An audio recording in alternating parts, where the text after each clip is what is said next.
As a punishment, they took Lord Harry's name away and put him at the back of the shed. He soon heard Culdie's story about Godred. "Pooh," he said, "that couldn't happen to me." But he was anxious all the same. "Please, sir, I'm sorry. I'll try to be different." "The passengers don't trust you," said the manager. "You will take the truck instead." So number 6 took supplies to Summit Hotel, and he took gangers to work in the morning and brought them home in the evening.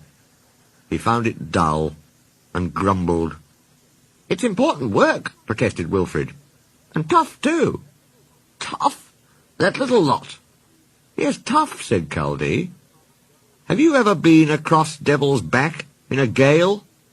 "No," said number 6 thoughtfully. "But I see what you mean." A mile below Summit, the line runs along a rocky ridge. Always there is wind. Sometimes it is gentle. At others it is fierce and very dangerous. Then all passenger trains stop at Devil's Back Station.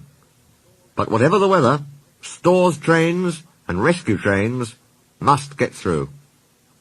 A few days later, number 6 reached Devil's Back at 5:15. He was on his way with the truck to fetch railway staff from Summit. "All clear now," said the station master, as the last down train left the loop. "Don't waste time, the wind's rising. We'll have a gale in half an hour." He went inside to set the points. But the telephone rang, and he came out looking worried. "There's trouble," he told the crew. "Come in and discuss it out of the wind." They filled the truck's big tank with water, and sandbags ballasted the van. The wind whistled round them as they worked. "What is all this?" asked number 6. "There's been a climbing accident," explained his driver.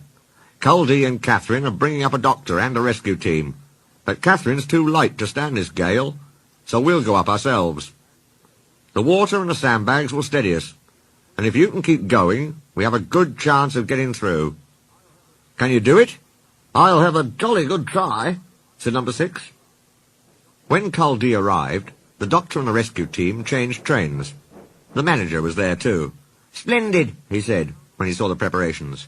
"Now, number 6, it's up to you." The guard signalled the driver, and they were off. "A real job at last," crowed number 6 exultantly. "Now I'll show 'em! Now I'll show 'em!" Leaving the shelter of the station, the full force of the gale struck him like a blow. Culdee and Catherine saw him waver. "Go it! Go it!" they yelled. Number 6 heard them for a moment. The next he was battling on alone. He didn't feel so brave now.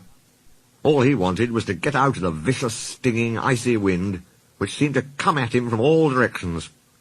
The truck lurched and swayed as the wind tore at it. It whimpered and groaned as though in pain. "She wants to go back," thought number 6, "and so do I, but we can't. The manager's relying on me to save those climbers. We must go through. We must. We must." Slowly, doggedly he struggled on, till in shelter again on the other side, they climbed the final steep ascent and rolled triumphant into Summit Station. They brought the climbers safely down, and an ambulance whisked them to hospital. Next morning their leader came to say thank you. "My friend Patrick," he said, "hurt himself helping me, but he's mending now thanks to you and your brave engine. We'd all be proud if you'd call him Patrick too." The manager smiled. "Well, number 6, would you like that?" he asked. "Oh, sir, yes, please,"